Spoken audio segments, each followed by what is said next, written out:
చేసే బాధ్యత నాది.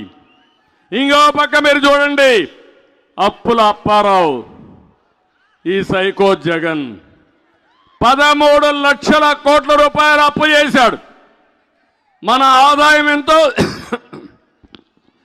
ఆదాయం ఎంతైతే వస్తుందో దాంతో సమానంగా ఈరోజు వడ్డీ కానీ అసలు కట్టే పరిస్థితి వస్తూ ఉంది. చాలా బాధేస్తుంది ఇవన్నీ తలుచుకుంటే. ఇవన్నీ చూసిన తర్వాత మీరు చూస్తే రైతు బజార్లు, తహసీల్దార్ ఆఫీసులు, కలెక్టరేట్లు అన్నీ తాకట్టు పెట్టే పరిస్థితికి వచ్చాడు. కడాన మిగిలింది మీరే. మళ్ళీ ఒకసారి గెలిస్తే మనవలు కూడా తాకట్టు పెట్టే పరిస్థితి వస్తాడు ఈ దుర్మార్గుడు అని చెప్పి మరొకసారి తెలియజేస్తున్నా. అందుకే చాలా మందికి అనుమానం ఉంది, మీరు వచ్చినా ఇవన్నీ చేయగలుగుతారా అని. 95లో ఇదే అనుమానం ఉంది. కష్టాలను అధిగమించాం, సంక్షోభాన్ని అధిగమించాం.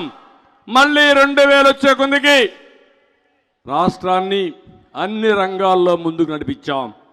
ఈరోజు కూడా చెప్తున్నా, నాకు ఒక స్పష్టమైన అవగాహన ఉంది.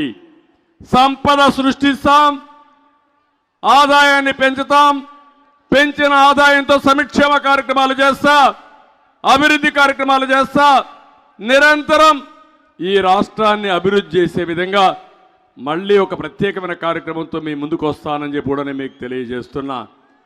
సంపద సృష్టించడం తెలిసిన పార్టీ తెలుగుదేశం పార్టీ, ఉద్యోగాలు కల్పించే పార్టీ జనసేన తెలుగుదేశం పార్టీ. అందుకే మీకు ఒక స్పష్టమైన హామీ ఇస్తున్నా, మళ్ళీ ఈ రాష్ట్రాన్ని, తెలుగు జాతిని స్వర్ణ యుగం వైపు నడిపించే బాధ్యత మేము తీసుకుంటాం. 25 ఏళ్లకు మునుపు నేను చేసిన కార్యక్రమాలు ఈరోజు హైదరాబాద్లో మీరు చూస్తే అక్కడ ప్రజలకు ఉపయోగపడింది. 25 సంవత్సరాల కంటే ముందు నేను ప్రోత్సహించింది ఐటీని ప్రోత్సహించాను. అది నాలెడ్జ్ ఎకానమీకి బ్యాక్ బోన్గా తయారైంది. మన వాళ్ళు ప్రపంచం అంతా వెళ్ళారు, బ్రహ్మాండంగా రాణిస్తున్నారు. ఆ దేశంలో ఉండే అందరికంటే ఎక్కువ సంపాదన తెచ్చే పరిస్థితికి వచ్చారు. అందుకే నేను ఒక ప్రతిన పూనాను, దానికోసం ఒక సంకల్పం చేశాను. ప్రపంచం మొత్తం తెలుగు జాతి నెంబర్ 1గా ఉండాలనేది నా సంకల్పం అని మరొకసారి మీకు తెలియజేస్తున్నా. అదే కాదు, పేదరికం లేని సమాజాన్ని చూడాలనేది ఇది ఎన్టీఆర్ కళ. ఆ కళను నెరవేరుస్తా. ఈరోజు సాధ్యం.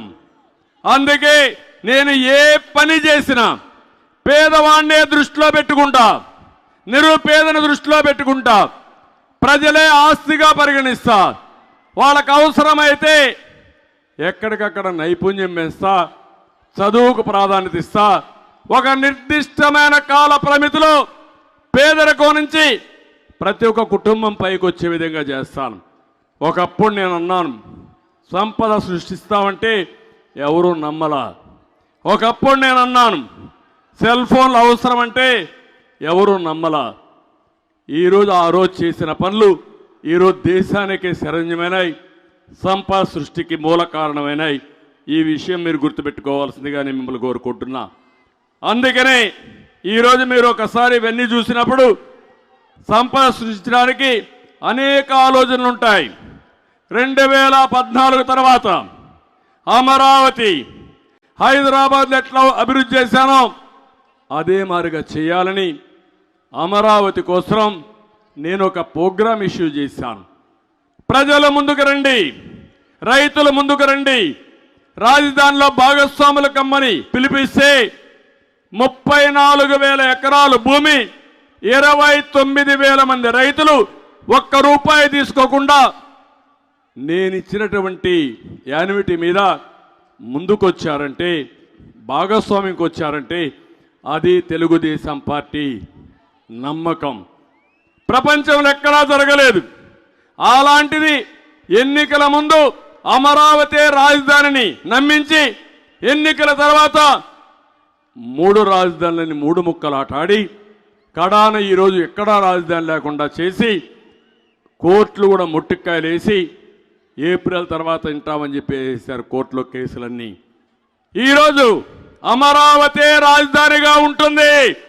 ఈరోజు తుని మహాసభలో చెప్తున్నా, మన రాజధాని ఇది ప్రజల కోరిక. ఇంకో